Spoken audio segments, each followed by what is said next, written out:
Joe Biden dilaporkan telah memperingatkan Israel terkait penahanan bantuan militer jika saja pasukan IDF terus menyerang kota Rafah di Gaza. Ada apa dengan Biden sebenarnya? Benarkah perhatian yang teralihkan kepada Gaza berangkat dari rasa kemanusiaan? Tentu saja semua kemungkinan bisa terjadi, tapi itu tidak berlaku jika kalian mencoba untuk melihatnya dari kacamata pemilu yang akan dilangsungkan di AS sebentar lagi. Biden bahkan meski tidak secara terbuka menunjukkan sikap frustrasi terhadap Perdana Menteri Israel Benjamin Netanyahu hingga mengumpatnya sebagai bajingan. Jika benar tekanan pemilu memaksa Biden untuk berbalik arah memunggungi Israel, seperti apa momentum ini akan berlangsung ke depannya?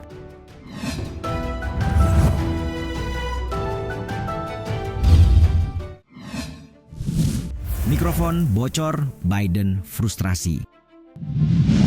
Menyebut Netanyahu bajingan hingga menyinggung pertemuan datang ke Yesus, benarkah Biden sefrustrasi itu?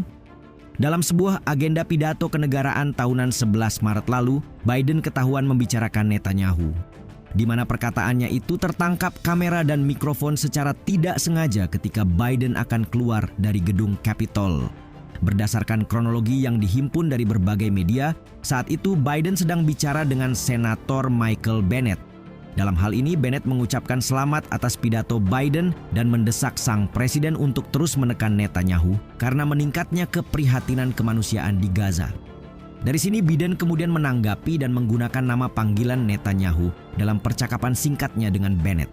Saya sudah memberitahunya Bibi dan jangan ulangi hal ini, tetapi Anda dan saya akan mengadakan pertemuan, datanglah ke pertemuan Yesus. Tidak diketahui maksud dari ucapan pertemuan Yesus tersebut. Namun setelahnya seorang ajudan presiden yang berdiri di dekatnya kemudian berbicara pelan di telinga presiden, seolah memperingatkan bahwa mikrofon tetap menyala. Perkataan ini sekaligus menjadi indikasi yang jelas atas meningkatnya rasa frustrasi Biden terhadap Netanyahu. Sebelumnya, kabar tentang Biden yang terus-terusan membicarakan Netanyahu dibocorkan oleh sejumlah pejabat yang dekat dengannya. CNN melaporkan bahwa orang-orang dekat Biden sampai dibuat kaget lantaran presiden mereka makin terang-terangan membicarakan hingga menghina Netanyahu. Sang presiden bahkan hanya menyebut Netanyahu sebagai orang itu hingga memanggilnya bajingan.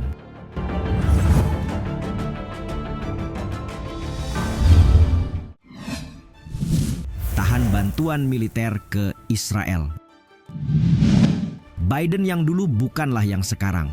Padahal baru tahun lalu ia menganggap gagasan soal menghubungkan bantuan militer dengan kondisi tertentu sebagai pemikiran yang bermanfaat. Namun dalam sebuah wawancara baru-baru ini, ia menegaskan komitmennya terkait penyediaan senjata dengan fokus pada sistem anti-udara Iron Dome kepada Israel. Melalui Politico, sejumlah pejabat AS dan Israel mengungkap dalam pernyataan bahwa pekan lalu Biden mengaku akan terus mengirimkan pasokan yang diperlukan untuk sistem pertahanan rudal Israel Iron Dome. Namun, ia juga menuduh bahwa terjadinya peningkatan korban sipil yang signifikan di Gaza merupakan garis merah baginya. Media tersebut sekaligus melaporkan bahwa keputusan Israel untuk melanjutkan invasi besar-besaran ke Rafah akan jadi pertimbangan bagi Biden dalam pengiriman senjata di masa depan. Mengetahui itu, Netanyahu keluar dengan pernyataan dingin bahwa ia juga punya garis merah. Dalam sebuah wawancara dengan Politico 10 Maret lalu, disebutnya bahwa ia akan tetap melanjutkan, "Kami akan pergi ke sana." Anda tahu apa itu garis merah? Tanggal 7 Oktober itu tidak akan terjadi lagi. Tidak akan pernah terjadi lagi, katanya menegaskan. Tidak hanya itu, Netanyahu juga mengklaim bahwa dirinya mendapat dukungan diam-diam dari para pemimpin Arab lainnya untuk terus melanjutkan perang meski tidak ada identifikasi yang ia sertakan.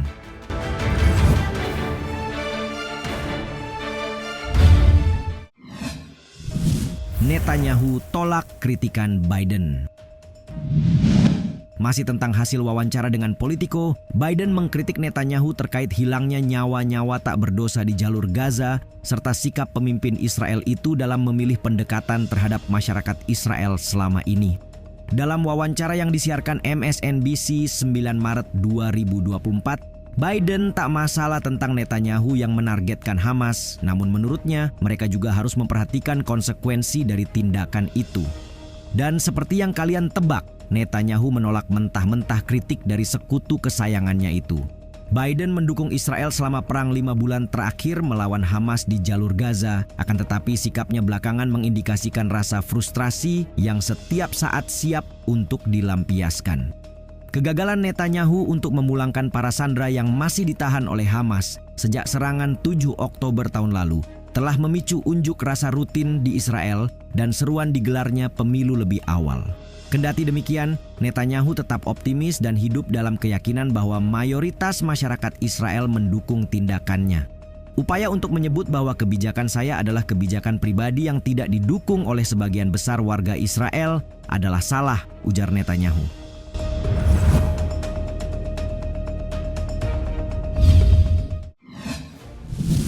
Dukung pembentukan negara Palestina. Setelah sekian lama ngotot menolak gencatan senjata, Biden pada akhirnya menyepakati solusi dua negara. Dalam hal ini mendukung pembentukan negara Palestina yang terang-terangan ditentang oleh pemerintahan Benjamin Netanyahu. Melalui keterangan yang dikutip CNBC, Biden membenarkan penyerangan terhadap Hamas atas pembelaan terhadap kejadian di tanggal 7 Oktober. Namun ia juga menyinggung dampak memilukan terhadap Gaza. Tidak hanya itu, Biden juga secara terbuka mengupayakan gencatan senjata selama 6 minggu sebelum memasuki bulan Ramadan. Jika saja itu berhasil, maka ia berada dalam misi memulangkan para sandera dan meringankan krisis kemanusiaan yang tidak dapat ditoleransi serta membangun sesuatu yang lebih bertahan lama. Sayangnya, ia tidak bisa berbangga karena gagal kali ini. Dalam keterangan terpisah, Menteri Luar Negeri AS, Antony Blinken telah berbicara soal reformasi otoritas Palestina. Memiliki sebagian kewenangan administratif di tepi barat yang diduduki Israel, ia berharap bisa menyatukan kembali tepi barat dan jalur Gaza di bawah kepemimpinan otoritas Palestina. Namun Netanyahu mengatakan bahwa warga Israel mendukung posisinya, di mana mereka bersama-sama harus menolak keras upaya untuk memaksakan negara Palestina.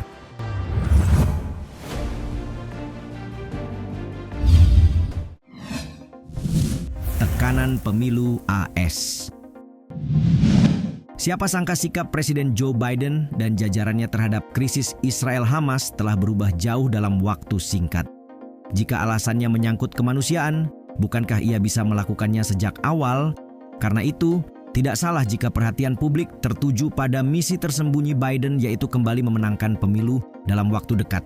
Faktanya, Biden menuai reaksi keras dari warga keturunan Arab di negaranya terkait dukungan intensnya terhadap Israel yang menyerang Gaza.